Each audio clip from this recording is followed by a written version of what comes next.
O jobs and career में मैं आपका स्वागत करता हूं। आज हम बात करेंगे यूरोपियन कंट्री का सिटीजनशिप के ऊपर। स्वीडन के बारे में बात करेंगे। हमने स्वीडन के ऊपर काफ़ी सारे वीडियोस पहले बना चुके हैं। How to get a job in Sweden, Sweden में कैसे आपको जॉब मिलेगा, स्वीडन को कैसे आप माइग्रेट करोगे, स्वीडन का जॉब सीकर्स वीज़ा। तो काफ़ी सारे डिटेल्स में हमने स्वीडन के ऊपर काफ़ी सारे वीडियोज़ बना चुके हैं। तो स्वीडन एक नॉर्थ पार्ट ऑफ यूरोप में लोकेटेड कंट्री है, स्कैंडिनेवियन कंट्री है स्वीडन। स्वीडन का जो नेबरिंग कंट्रीज है, नॉर्वे है, डेनमार्क है और फिनलैंड है स्वीडन का जो नेबरिंग कंट्रीज है। स्वीडन जो है, स्वीडन का जो माइग्रेशन सिस्टम काफ़ी इजी था, रिसेंट ईयर्स में काफ़ी इजी था और इजीली आप स्वीडन में जाकर नौकरी करके वहाँ पर सेटल हो सकते थे रिसेंटली। लेकिन फ़िलहाल क्या हुआ, कुछ महीना पहले स्वीडन में कुछ लोग कुरान जलाया था, जो इस्लामिक धर्म ग्रंथ है उसको जलाया था। तो वहाँ पर काफ़ी तोड़फोड़ हुआ था, पब्लिक प्रॉपर्टी को डैमेज पहुँचाया गया था इन स्वीडन। इसीलिए स्वीडन का गवर्नमेंट अभी काफ़ी टाइटेड किया है जो सिटीजनशिप लॉ में। तो पहले क्या होता था, स्वीडन में आप स्वीडन में जाते थे वर्क परमिट में 2 साल काम करने के बाद, 3 साल और काम करने के बाद आपको पीआर मिलता था। तो 5 से 6 साल रहने के बाद लीगली इन स्वीडन आपको स्वीडन का सिटीजनशिप मिल जाता था।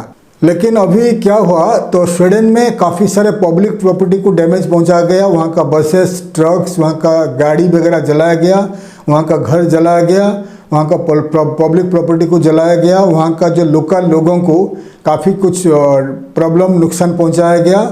ये जो problem created by the immigrants, तो लोकल लोगों ने कुछ भी नहीं किया था। जो इमिग्रेंट्स ज़्यादा से ज़्यादा अफ्रीका, मिडल ईस्ट से जो गए थे, तो इमिग्रेंट्स वहाँ पर ये प्रॉब्लम क्रिएट किया था। इसीलिए स्वीडन गवर्नमेंट ने काफ़ी सारे चेंजेस लाया है उनका जो लॉ में।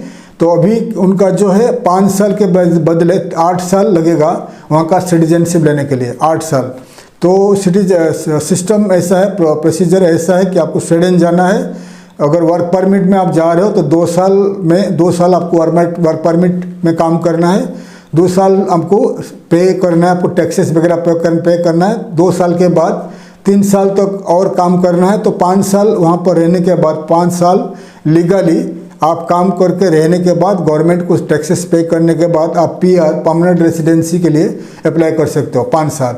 उसके बाद और 3 साल आपको और रहना है लीगली ऑन पीआर। तो टोटल 8 साल वहाँ पर रहने के बाद legally, after paying your all the taxes, income tax वगैरह पे करने के बाद 8 साल इन स्वीडन, फिर आप सिटीजनशिप के लिए अप्लाई कर सकते हो। और सिटीजनशिप अप्लाई करने का टाइम पे काफ़ी रिस्ट्रिक्टेड है कि आपको स्वीडिश लैंग्वेज फ्लुएंट आना चाहिए, B2 C1 लेवल फ्लुएंट आना चाहिए, फर्स्ट थिंग। सेकेंड थिंग, आपका होम टाउन से, आपका घर से, आपका जो होम कंट्री है वहाँ से पुलिस क्लियरेंस सर्टिफिकेट चाहिए। वो भी आपका जो पासपोर्ट ऑफिस से चाहिए और आपका डिस्ट्रिक्ट पुलिस हेडक्वार्टर से चाहिए। तो शायद अभी ऐसा रूल आया है कि आपको 2-3 एरिया से आपको चाहिए आपको पुलिस सर्टिफिकेट।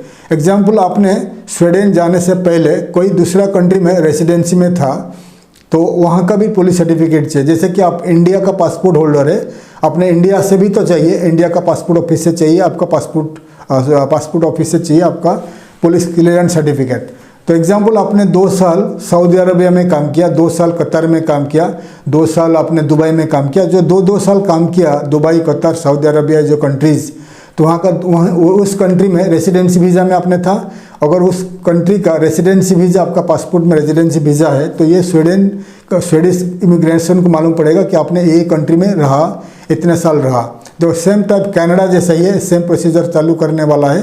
तो जो देश में आपने 2-2 साल, 1-1 साल रेसिडेंसी में रहा, तो उस देश से पुलिस हेडक्वार्टर से आपको पुलिस क्लियरेंस चाहिए। तो आपने जितने सारे कंट्री में रहा और इंडिया से, पूरे कंट्री से आपको पुलिस क्लियरेंस सर्टिफिकेट चाहिए, ताकि आपका police record, criminal record clear होना चाहिए। तो आपने कोई भी मारपीट, कोई भी प्रॉब्लम क्रिएट नहीं किया हुआ है कोई भी देश में, तभी आपको स्वीडन का सिटीजनशिप, नागरिकता मिलेगा, नहीं तो आपको नहीं मिलेगा।